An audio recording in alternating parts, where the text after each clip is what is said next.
I'm Shawn LaRae Brinkley, licensed marriage family therapist and trauma transformation coach.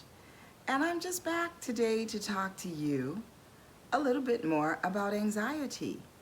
So welcome back to your third excerpt on your journey to learning ways to cope with your anxiety. So the first week we discussed just a little bit more about what anxiety actually is. And then we discussed ways that you can use your own breath and breathing exercises to kind of help you manage the anxiety as it comes. And then in week 2, the tips were about how thoughts can be racing and how we can overthink, and that leads to being or feeling overwhelmed and increases the anxiety. And we talked about using a thought record that kind of walks you through ways to actually examine the thought, look at the situation that caused the thought to arise, and then see how that thought made you feel and examine the truth about that, and then look at a way that you can replace the previous negative way that you might have entertained that thought. And so I hope that you had an opportunity to actually use the thought record, and certainly you can send me an email at info@livinglovedhealing.org to let me know how that thought record actually worked for you. So today I want to introduce something that I am a huge advocate for, and that is mindfulness. Now, some of you may have heard of mindfulness before, and some of you may actually be practicing it. But I want to help you understand ways today how to allow the practice of mindfulness to actually help you become comfortable with just being with that anxiety, just being with the anxious feeling or the anxious thought, rather than fighting against it.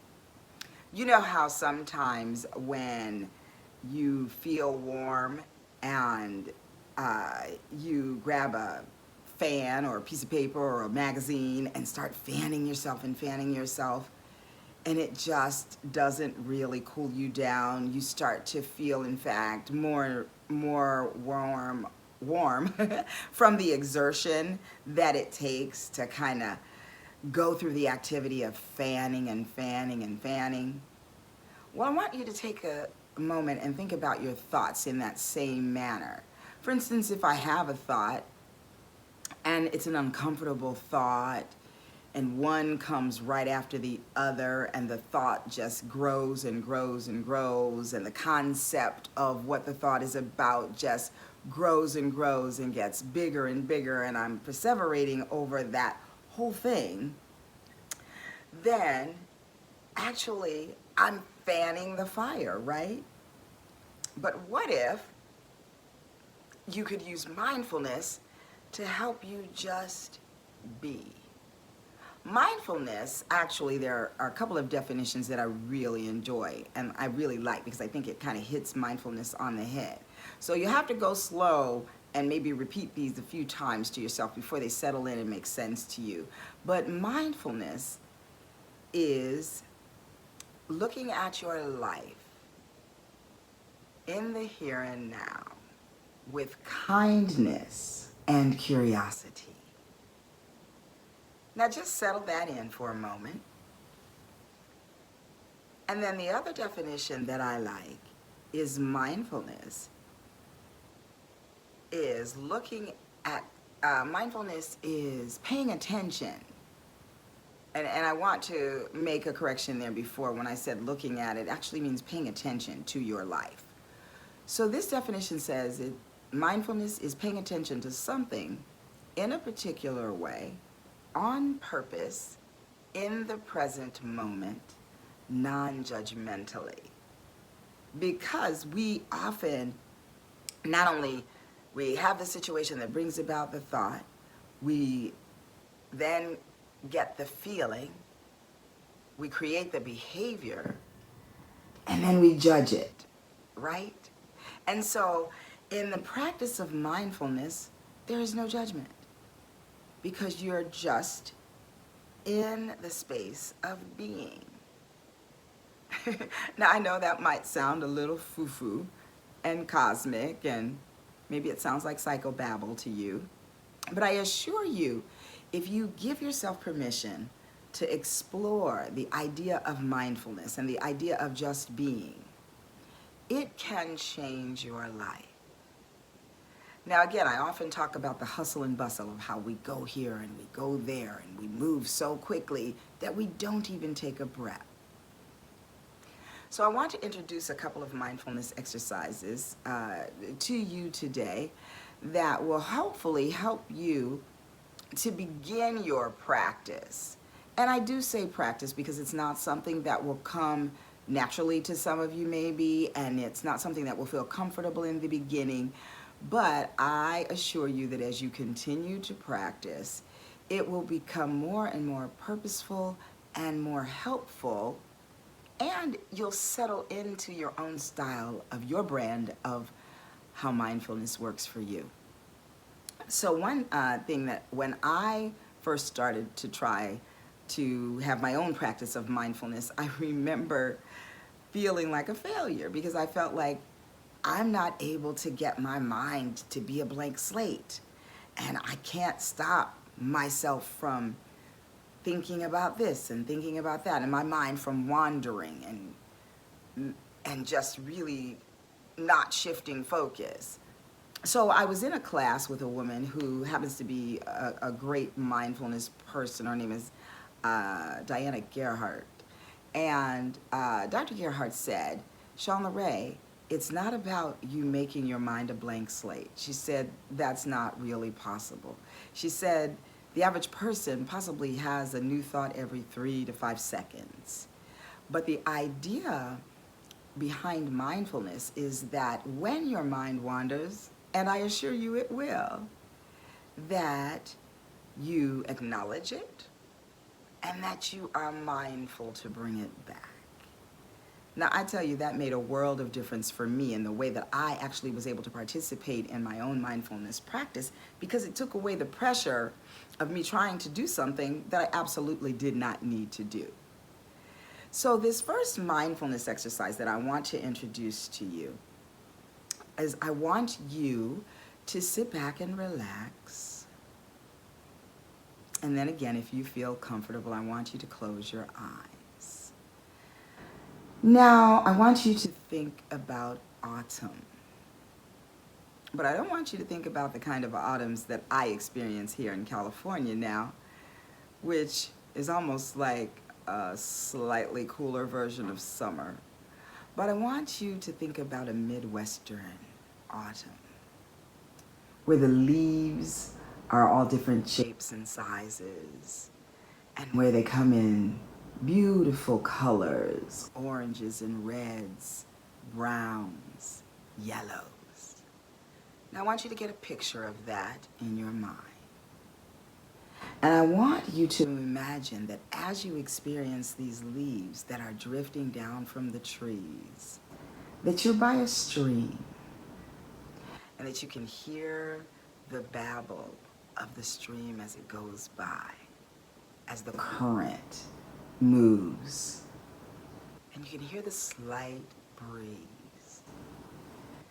Now what I want you to do is imagine that a thought arises, and then another thought arises. But rather than begin to worry or perseverate on that thought, what if you had the opportunity to just gently place that thought on one of the leaves and just release it and watch the gentle breeze blow it away, and it just disappears off somewhere into the world. And then as the next thought comes, you place it on the leaf. Now I want you to keep your eyes closed, and I really want you to work hard at just being. In fact, I want to rephrase that. I don't want you to work hard at all. I want you to just be. So now take the next thought. Don't feel the distress of the thought. Just place it on another one of the beautiful leaves. Oh, maybe a brown one this time. And release it. Even imagine that you place it on the stream and watch it as it goes down the stream until you can't see it anymore.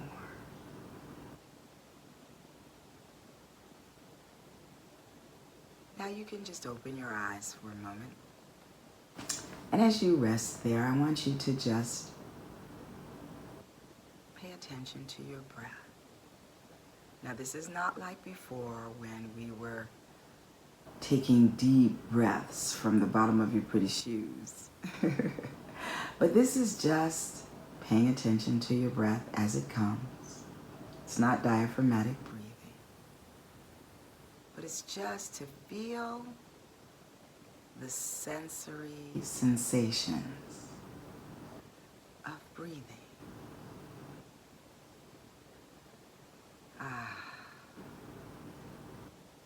Now, again, I'd love for you to send me an email at info@livinglovedhealing.org.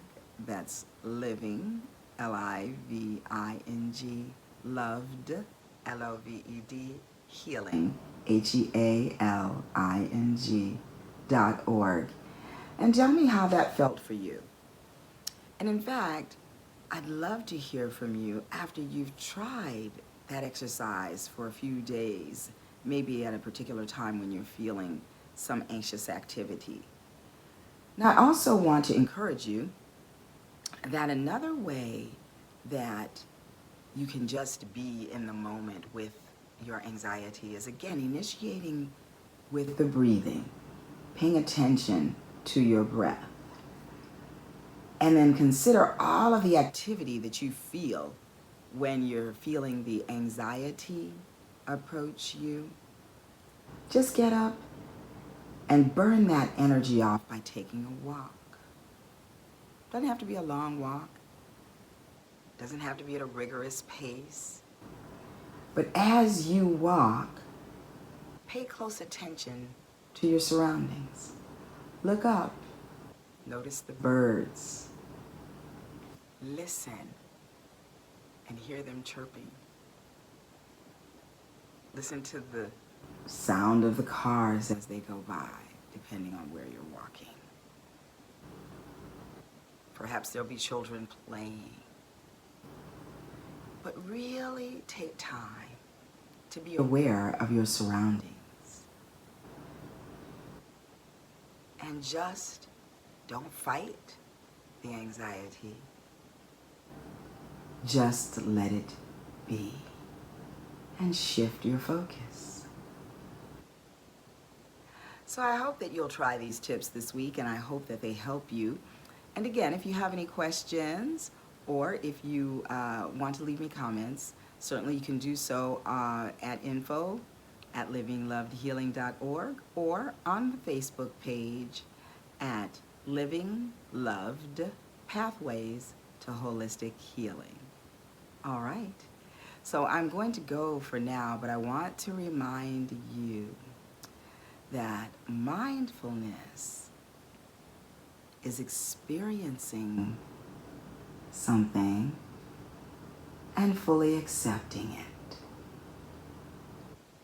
So choose you this week. And meanwhile, live loved. This is Shawn LaRae, and I'll see you next week. Thank you.